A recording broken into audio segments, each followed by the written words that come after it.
What's going on? It's your man Jay Young, and I'm coming at you live again. I guess I can't say live. You could be watching the recorded version, but anyway, I wanted to bring something special to you for you today. Just a little tip, some knowledge, drop some knowledge on you, basically, just to help you rise up. All right. The goal is to get to that next level, and in order to do that, you got to start here. All right. Transformation starts with the renewing of the mind. Renewing of the mind. All right. So, what do you believe in? What are your beliefs? There's a book called the Oz Principle, and a lot of major corporations use this book. As a manager for Chili's, I actually was part of the company's process and training to use this as a way to, to lead your team, lead your employees. It's a great opportunity. The Oz Principle basically works like this: you have experiences at the bottom, followed by beliefs, actions, and results. Right? Everything and everybody are looking for one thing and one thing only: results. Excuse me. Everybody wants results, right?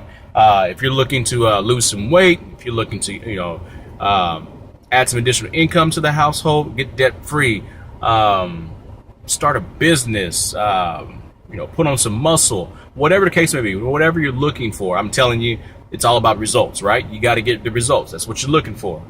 You say you want a house, the results will be my house. You want to lose some weight, the results will be less weight when I get on the scale.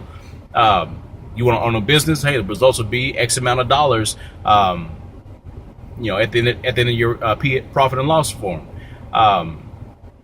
So if that's what it's about, results, and this is the best way to break that down and get people looking at things differently, to motivate them, to get them going after what they want in a much better facet, right?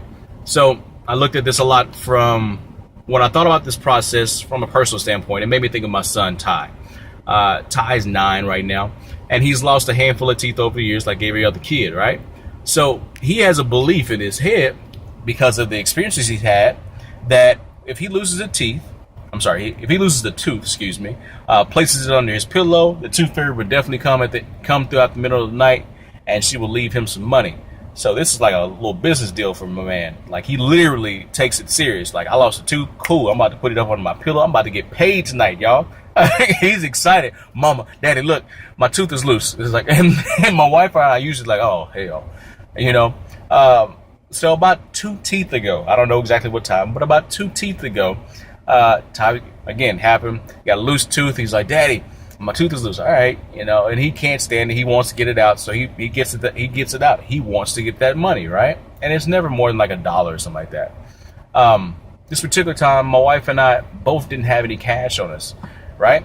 So we let the evening go by. We thought about it earlier, and then it slipped our mind. We forgot. Next day he gets up. He's like, oh, man, tooth fairy didn't come. So what do we do as good parents? I lied. Yeah, I did. I lied about it.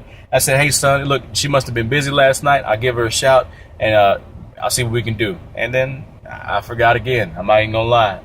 Lo and behold, he forgets about it a little bit. Not really, but he leaves it alone for a little bit. So he comes back to us with the next tooth, and this is probably about a month or 2 ago. And at this point, I'm like, look, you're 9.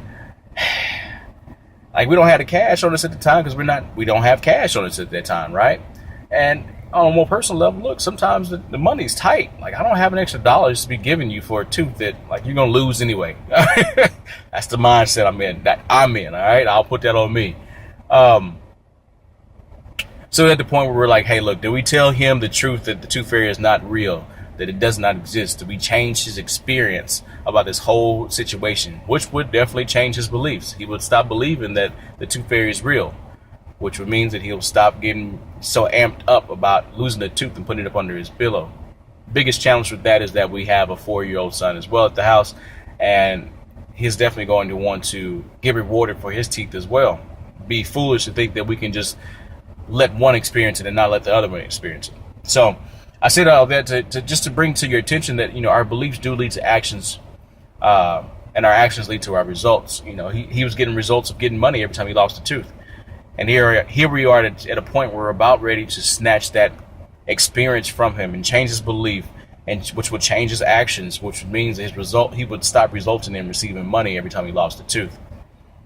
Now, I don't know if there's more for us or more for him, but that's just where we are. And it's the simple illustration of it. But let's put this in the form of like your business or, you know, your goal right now. So you want to build stronger relationships. Well, great. Cool. How are you going to do that? You got to change your beliefs about that, right? Maybe you have a belief that everybody's got something out to get when you talk to them. If that's the case, if you think that every person you talk to is out to get something from you, then yes, it's going to be hard for you to have better relationships. It is. It's going to be a challenge for you. You're going to have to switch that belief so you can have different actions, you know, and then you get some different results. Business wise, look, if you believe that everything that you ever see via online and an email, or if you believe that every person you talk to, everybody you're in contact with is constantly trying to scam you, it's going to be very hard for you to go out and grow your business because your belief is in the wrong place. You believe people out there trying to scam, right? And if you believe people out there trying to scam, then yeah, you're going to have a different mindset when you approach people. People are going to have a different mindset when they approach you because you do not seem like the type of person who is trustworthy. You're always looking for somebody trying to do something. Change your beliefs. Look, when I believe the world was going to take care of me. I believe that this life would just happen, and if it was meant for me to be successful, then it would just happen. My beliefs were all wrong. I've had to switch my beliefs. I have to understand that those who really wanted anything in this life have gone out and got it. They have done whatever it takes to get it. Art Williams talks about the difference between a man who makes $50,000 a month and $500,000 a month.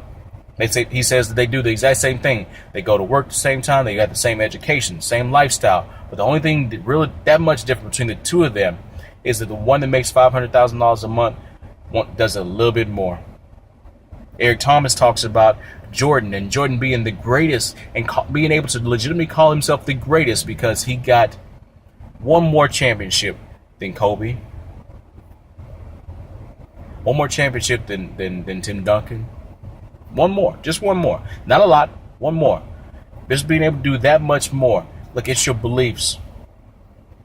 Most people who are at the top of the games, the people we look up to the most, didn't come from the perfect circumstances. That's a dumbass belief that I used to have, that you had to be born into it. You had to be bred from it in order for you to get it. That's stupid. That's a dumb belief. It's an old belief that you must change in order to win. The people who make it believe that they can do it. My wife's a great illustration of this because her values and her belief system is so strong that you can feel it. You can almost like it's innately in them to be the best. But that starts from a belief. If your parents have been putting in your head for many, many years that you are the best, you are excellent, you do the best, it's what we do. If you got that kind of mentality from early on, then your beliefs dictate your actions. My wife's actions, when she takes on a project, oh my God, you should see it. It's absolutely amazing, but that comes from a belief that we have to be the best. I put my name on it. It's got to be perfect. I at least have to be able to say I did my best. And I can look at my wife dead straight in the eyes and say, "Hey, baby, this looks amazing." She'll still be like, "It could be better." That's a different kind of mindset. All right, and that's what it's about. That's what it boils down to. Your beliefs. Changing your beliefs, challenge your beliefs. I'm not going to tell you to change your beliefs because that takes some work, all right? It takes you experiencing something else, but you can challenge them. Challenge your beliefs at every opportunity you can. Look at the things you're doing and then question it. Why do I believe the things I believe? Why do I believe the things I believe? Right? You may cook turkeys. Thanksgiving's getting ready to come around here. You may cook a turkey a certain kind of way. Why do you cook that turkey that way? I bet you it has a lot to do with what you believe is supposed to be done. And I bet you your beliefs have been put together based on experiences you have experienced. Either your mother has made the turkey this way for years, or you've experienced maybe a recipe online that you had to try that you love now. Either way, you have a belief about this, and that's why you do the things that you do. It's led to your actions, which leads to your results. Look, that's all I got for you today. I hope you enjoyed it. If you got some value from it, share it, please, man. Press the share button. Share this out with all your friends, fellow colleagues, anybody you want to help out with. Look, I greatly appreciate that. The best thing you can do is refer me to somebody else, because look, if I can help them out, then that's a blessing to somebody else. I would want the same thing for me. All right? That's what I ask for you. Share this because somebody out there is looking for it. Also, I got some information from you. Look, follow me on the blog, and it'll be some fun stuff there for you. All right? You have a good one. To freedom.